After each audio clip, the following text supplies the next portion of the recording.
Hello students, आज हम संस्कृत में पंचम पाठ पंडिता रमाबाई पढ़ेंगे।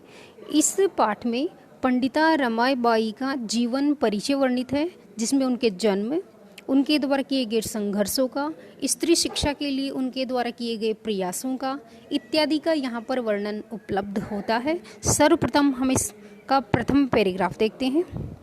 फर्स्ट पैराग्राफ देखिए आप। स्त्री शिक्षा क्षेत्रे अग्रगण्या पंडिता रमाबाई 1858 तमे ख्रीष्टाब्दे जन्म एलभत। स्त्री शिक्षा क्षेत्रे, स्त्री शिक्षा के क्षेत्र में अग्रगण्या अग्रणी पंडिता रमाबाई ने। पंडिता एक उपाधि है जो रमाबाई को प्राप्त थी, इस कारण उनके नाम के पूर्व पंडिता लगता है। यह उपाधि संस्कृत में उनकी विद्वता के कारण उन्हें प्रदान की गई थी। 1858 तमे ख्रीष्टाब्दे अर्थात सन 1858 ईस्वी में जन्म एलभत जन्म लिया। स्त्री शिक्षा के क्षेत्र में अग्रणी पंडिता रमाबाई ने 1858 ईस्वी में जन्म लिया। तस्या पिता अनंत शास्त्री डोंगरे माता चे लक्ष्मीबाई आस्ताम। तस्या पिता, उनके पिता अनंत शास्त्री डोंगरे माता चे और माता लक्ष्मीबाई आस्ताम, लक्ष्मीबाई थी। उनके पिता अनंत शास्त्री डोंगरे और माता लक्ष्मीबाई थी।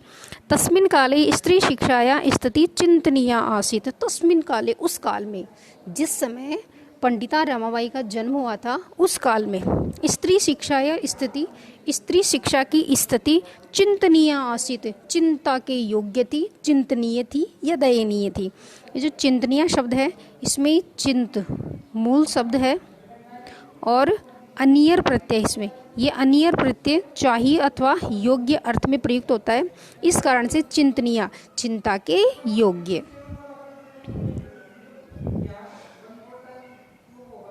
उस काल में स्त्रियों की शिक्षा की जो स्थिति थी वो कैसी थी? चिंतनीय थी। हम ये कह सकते हैं कि अच्छी नहीं थी।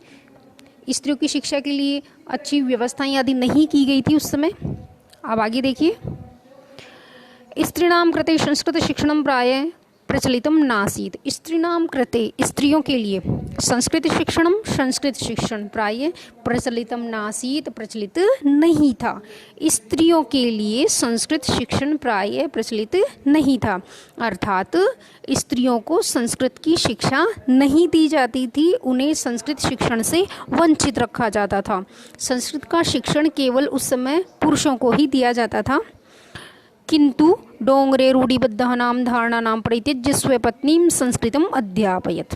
किंतु लेकिन डोंगरे महोदय ने रूढ़िबद्धानां धारणानां, रूढ़ियों में जो बंधी हुई जो धारणाएं थी अर्थात जो मान्यताएं थी, उनका परित्याग करके, उनको छोड़ करके स्वपत्नीम, अपनी पत्नी को संस्कृतम अध्यापयत, संस्कृत पढ़ाया। अध्यापयत का तात्पर्य क्या होगा? पढ़ाया। लेकिन डोंगरे ने रूढ़िबद्ध धारणाओं का परित्याग करके अपनी पत्नी को संस्कृत पढ़ाया। परित्यज्य शब्द में परि उपसर्ग है, त्यज धातु है और ल्यप प्रत्यय है। परिधन त्यज धन ल्यप। एतदर्थम सह समाजस्य प्रतारणाम अपि असहत। एतदर्थम, इस कारण से, किस कारण से? उन्होंने अपनी पत्नी को शिक्षण कार्य करवाया था, संस्कृत आदि का अध्ययन करवाया था, संस्कृत की शिक्षा दिलवाई थी, इस कारण से। सह समाजस्य, उन्होंने समाज की प्रताड़नाम अपि, प्रताड़ना को भी, समाज की ताड़ना को भी, समाज के अपमान को भी असहत सहन किया। इस कारण से उन्होंने समाज की ताड़ना को भी सहन किया। अनंतरम रमा अपि स्वमातुः संस्कृत शिक्षां प्राप्तवती। अनंतरम, इसके बाद, रमा अपि, रमा ने भी, स्वमातुः अपनी माता से, संस्कृत शिक्षां, संस्कृत की शिक्षा प्राप्तवती प्राप्त की। इसके बाद रमा ने भी अपनी माता से संस्कृत की शिक्षा प्राप्त की। नेक्स्ट पैराग्राफ है।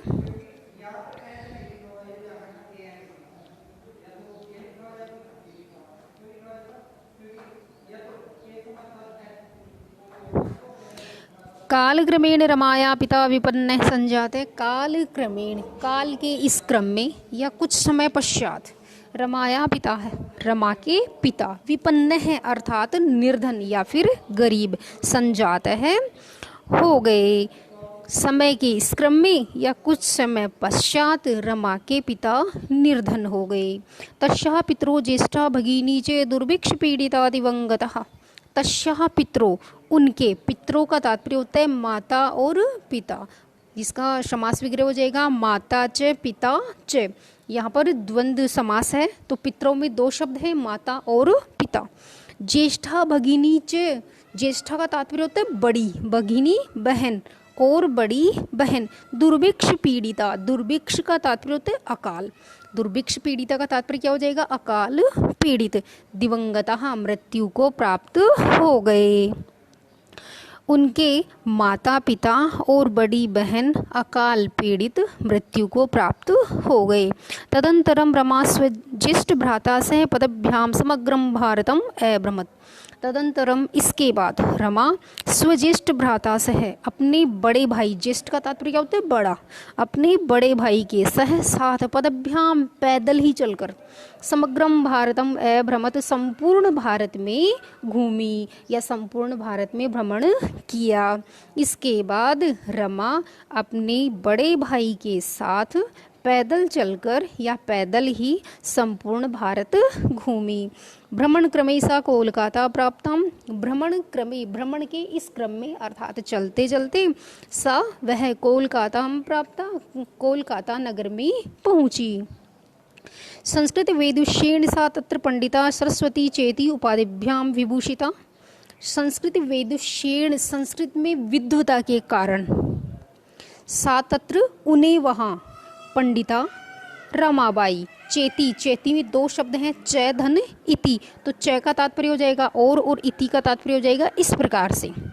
तो संस्कृत में विद्वता के कारण उन्हें वहाँ पंडिता और, अब ये आ जाएगा और सरस्वती इति, इस प्रकार से उपाधिभ्याम विभूषिता, उपाधियों के द्वारा विभूषित किया गया। संस्कृत में विद्वता के कारण उन्हें वहाँ पंडिता और सरस्वती, इन उपाधियों से विभूषित किया गया। तत्रैव सा ब्रह्म समाजेन प्रभाविता वेदाध्ययनम अकरोत्। तत्रैव, वहीं, ये जो तत्रैव शब्द है उसमें तत्र धन एव, इस प्रकार से इसका विच्छेद हो जाएगा और इसमें आई की मात्रा होने के कारण इसमें वृद्धि संधि है।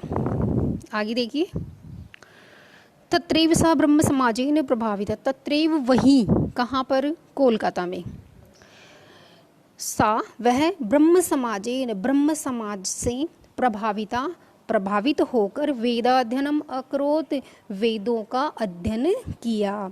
वहीं उन्होंने ब्रह्म समाज से प्रभावित होकर वेदों का अध्ययन किया। ब्रह्म समाज की स्थापना दयानंद सरस्वती ने की थी। इनका एक नारा भी था, वेदों की ओर लौटो।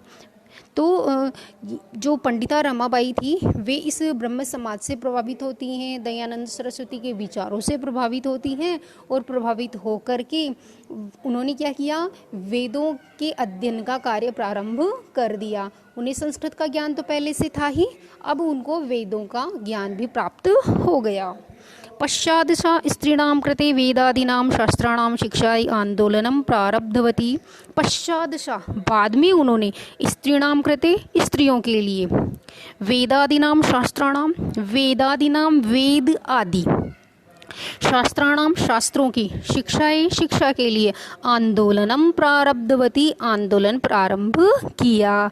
बाद में उन्होंने स्त्रियों के लिए वेद आदि शास्त्रों की शिक्षा के लिए आंदोलन प्रारंभ किया। Next paragraph. 1880 तमे ख्रीष्टाब्दे सा विपिन विहारी दासेन सह बांकीपुर न्यायालय विवाहम अकरोत्। सन 1880, तमे ख्रीष्टाब्दे का तात्पर्य क्या हो जाएगा, ईस्वी में, विपिन बिहारी दासेन सह, विपिन बिहारी दास के साथ, बांकीपुर न्यायालय में विवाहम अकरोद, विवाह किया। सन 1880 ईस्वी में उन्होंने विपिन बिहारी दास के साथ बांकीपुर न्यायालय में विवाह किया। जो अकरोद शब्द है उसमें क्री धातु है और ये लंग लकार के अंतर्गत आता है, प्रथम पुरुष का एक वचन। सार्धैक वर्षात् अनंतरम तस्यापति दिवंगत है। सार्धैक का मतलब होता है एक और आधा, अर्थात 1.5 वर्षात, वर्ष के। तो सार्धैक वर्षात का तात्पर्य हो गया 1.5 वर्ष के अनंतरम, बाद में, तस्याः पति, उनके पति, दिवंगत है, मृत्यु को प्राप्त हो गए। 1.5 वर्ष पश्चात उनके पति मृत्यु को प्राप्त हो गए। तदंतरम सा पुत्र्या मनोरमया सह जन्मभूमि महाराष्ट्रम प्रत्यागच्छत। तदंतरम इसके बाद, सा वह, पुत्र्या मनोरमया सह, पुत्री मनोरमा के साथ, जन्मभूमि अपनी जन्मभूमि, महाराष्ट्रम प्रत्यागच्छत महाराष्ट्र लौट आई। ये प्रत्यागच्छत जो शब्द है उसमें प्रतिधन आगच्छत इस प्रकार से विच्छेद हो जाएगा, प्रतिधन आगच्छत, और यहाँ पर यण संधि है। इसके बाद वह पुत्री मनोरमा के साथ जन्मभूमि महाराष्ट्र लौट आई। नारीणाम सम्मानाय शिक्षाय च सा स्वकीयं जीवनम अर्पितवती। नारीणाम नारियों के, सम्मानाय सम्मान के लिए, शिक्षाय च और शिक्षा के लिए, सा उन्होंने, स्वकीयं जीवनम अपना जीवन, अर्पितवती अर्पित कर दिया या समर्पित कर दिया। स्त्रियों के सम्मान के लिए और शिक्षा के लिए उन्होंने अपना जीवन समर्पित कर दिया। हंटर शिक्षा आयोगस्य समक्षम नारी शिक्षा विषये सा स्वमतं प्रस्तुतवती। हंटर शिक्षा आयोग के समक्ष, अर्थात हंटर शिक्षा आयोग के सामने, उस समय जब शिक्षा की जो स्थिति थी वो अच्छी नहीं थी, इसलिए भारतीय शिक्षा जो पद्धति थी उसमें सुधार के लिए एक हंटर शिक्षा आयोग भारत में आया था, जिसके जो अधिकांश सदस्य थे वे सभी विदेशी थे। तो ये जो आयोग था उसका मूल उद्देश्य था भारतीय शिक्षा पद्धति में आमूलचूल परिवर्तन करना, उनको सुधारना। तो जब ये आयोग हमारे देश में आया तो इस आयोग के समक्ष पंडिता रमाबाई ने क्या रखे, नारी शिक्षा के विषय में अपने विचार रखे, अपना मत रखा। हंटर शिक्षा आयोग के सामने नारी शिक्षा के विषय में उन्होंने स्वमतं प्रस्तुतवती, अपना मत प्रस्तुत किया। सा उच्च शिक्षार्थम इंग्लैंड देशम गतवती। सा वह उच्च शिक्षार्थम, उच्च शिक्षा प्राप्त करने के लिए इंग्लैंड देशम गतवती, इंग्लैंड देश गई। तत्र ईसाई धर्मस्य स्त्री विषयकै उत्तम विचारै प्रभाविता जाता। तत्र वहाँ कहाँ, इंग्लैंड में, ईसाई धर्म के स्त्री विषय के, स्त्रियों से संबंधित, उत्तम विचारै, उत्तम विचारों से प्रभाविता जाता, प्रभावित हुई। वहाँ ईसाई धर्म के स्त्रियों से संबंधित उत्तम विचारों से प्रभावित हुई।